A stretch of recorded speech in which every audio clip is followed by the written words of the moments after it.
ओम नमो भगवते वासुदेवाय। हरे कृष्ण। श्री पुरुषोत्तम भगवान की जय। श्री लक्ष्मी नारायण की जय। आज का दिन आप सबके लिए शुभ एवं मंगलमय हो। आज हम सुनेंगे पुरुषोत्तम मास महात्म कथा में 13वें अध्याय की कथा। यह मास भगवान श्री कृष्ण की विशेष कृपा की प्राप्ति का अत्यंत दुर्लभ और शुभ अवसर है। इस काल में किए गए जप तप दान और व्रत व्यक्ति के जीवन को पवित्र और कल्याणकारी बनाते हैं, उसे उन्नति की ओर अग्रसर करते हैं। अब हम श्रद्धा और भक्ति के साथ पुरुषोत्तम मास महात्म कथा के अध्याय 13 के प्रसंगों का रसपान करेंगे और अपने जीवन को पुण्यमय बनाने की प्रेरणा प्राप्त करेंगे। ऋषि लोग बोले, हे सूत, हे महाभाग, हे बोलने वालों में श्रेष्ठ, पुरुषोत्तम के सेवन से राजा दृढ़ धनवा, शोभन राज्य, पुत्र आदि तथा पतिव्रता स्त्री को किस तरह प्राप्त किया और योगियों को भी दुर्लभ भगवान के लोक को किस तरह प्राप्त हुआ। हे तात, आपके मुख कमल से बार बार कथा सार सुनने वाले हम लोगों को अमृतपान करने वालों के समान कथा अमृतपान से तृप्ति नहीं होती है।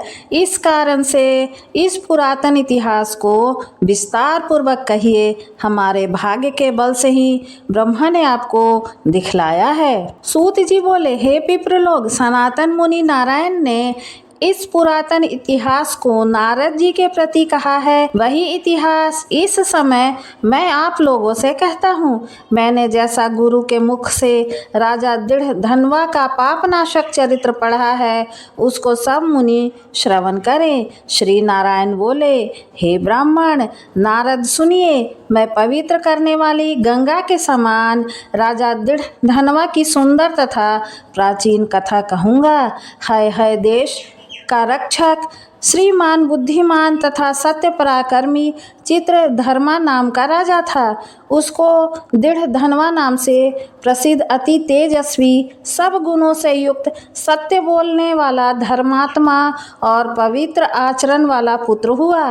कान तक लंबे नेत्र वाला, चौड़ी छाती वाला, बड़ी भुजा वाला महातेजस्वी वह राजा दृढ़ धनवा प्रशस्त गुण समूहों के साथ साथ बढ़ता गया। वह चतुर राजा दृढ़ धनवा प्रसन्नता के साथ गुरु के मुख से एक बार कहने मात्र से पूर्व में पढ़े हुए के समान व्याकरण आदि 6 अंगों के साथ 4 वेदों का अध्ययन कर, गुरु को दक्षिणा देकर और विधि पूर्वक उनकी पूजा कर, बुद्धिमान राजा गुरु की आज्ञा से पिता चित्रधर्मा के पुर को गया।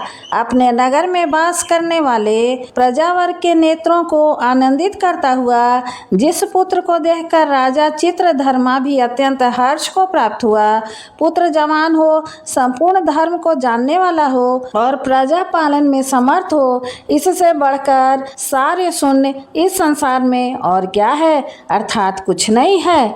अब मैं 2 भुजा वाले, मुरली को धारण करने वाले, प्रसन्न मुख वाले, शांत और भक्तों को अभय देने वाले श्री कृष्ण चंद्र की आराधना करता हूँ। जिस तरह ध्रुव, अम्बरीश, शरधाती, ययाति प्रमुख राजा और शिवी, रंतिदेव, शशिबिंदु, भगीरथ, भीष्म, विदुर, दुष्यंत और भरत, पृथु, उत्तानपाद, प्रहलाद, विभीषण, ये सब राजा तथा और अन्य राजा लोग भी अनेकों लोगों को त्याग कर इस अनित्य शरीर से पुरुषोत्तम भगवान का आराधन कर नित्य विष्णु पद को चले गए। उसी तरह स्त्री, मकान, पुत्र आदि में स्नेहमय बंधन को तोड़कर वन में जाकर हरि का सेवन करना हमारा भी कर्तव्य है। ऐसा मन में निश्चय कर समर्थ राजा दृढ़ धनवा को राज्य का भार देकर स्वयं विरक्त हो शीघ्र पुलह ऋषि के आश्रम को चला गया। वहां जाकर संपूर्ण कामनाओं से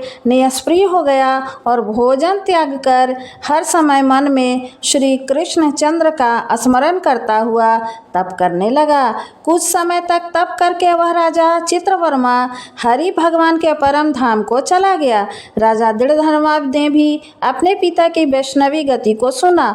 उस समय पिता के परम धाम गमन से हर्ष और वियोग होने से शोक युक्त राजा दृढ़धनवा पितृभक्ति से विद्वानों के वचन में स्थिर होकर पारलौकिक क्रिया को करने लगा। नीति शास्त्र में विशारद राजा दृढ़धनवा अत्यंत शोभित पुष्करावर्तक नगर में राज करने लगा।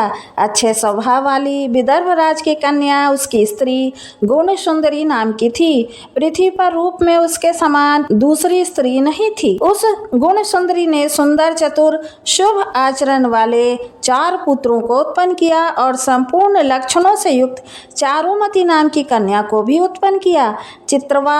चित्रवाह, मणिमान और चित्रकुंडल नाम वाले वे सब बड़े मानी शूर अपने अपने नाम से पृथक विख्यात होने लगे।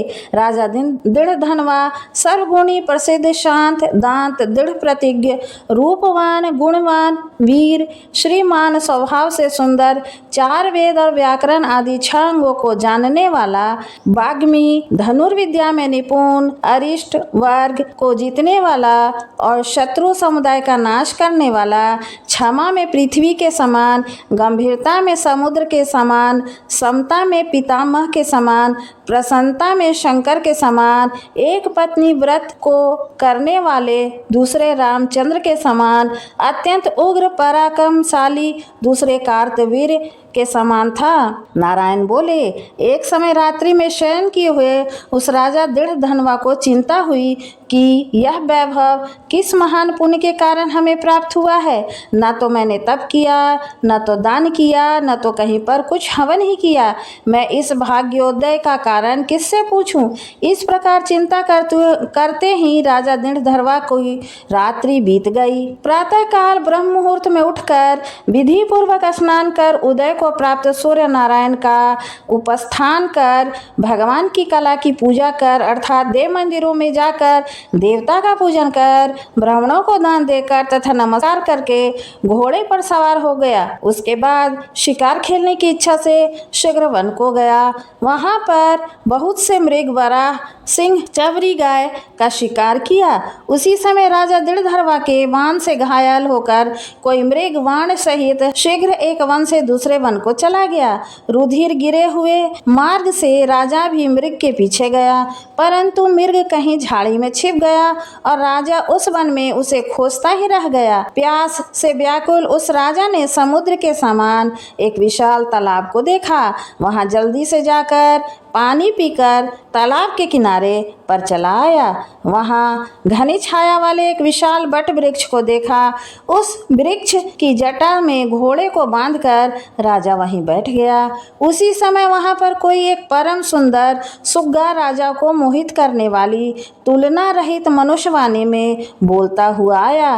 केवल राजा को बैठे देखकर उसको संबोधित करता हुआ एक श्लोक को बार बार पढ़ने लगा कि इस पृथ्वी पर विद्यमान अतुल सुख को देखकर तू तत्व का चिंतन नहीं करता है तो इस संसार के पार को कैसे जाएगा। बार बार इस श्लोक को राजा दृढ़धनवा के सामने पढ़ने लगा।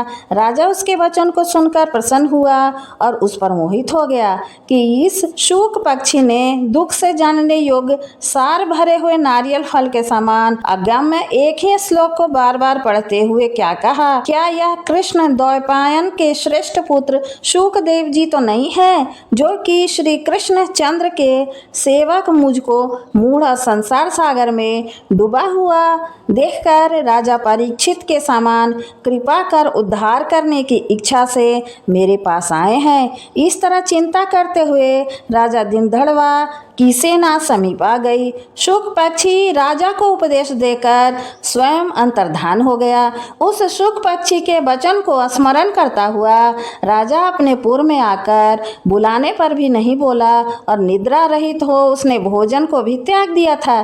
तब एकांत में उसकी रानी ने आकर राजा से पूछा। गुण सुंदरी बोली, हे पुरुषों में श्रेष्ठ, यह मन में मलिनता क्यों हुई। हे भोपाल, पृथ्वी के रक्षक, उठिए, भोगों को भोगिए और वचन बोलिए। देवताओं से भी दुख से जानने योग्य उस शुक पक्षी के सत्य वचन का स्मरण करता हुआ रानी गुण सुंदरी के प्रार्थना करने पर भी राजा दृढ़धनवा कुछ नहीं बोला।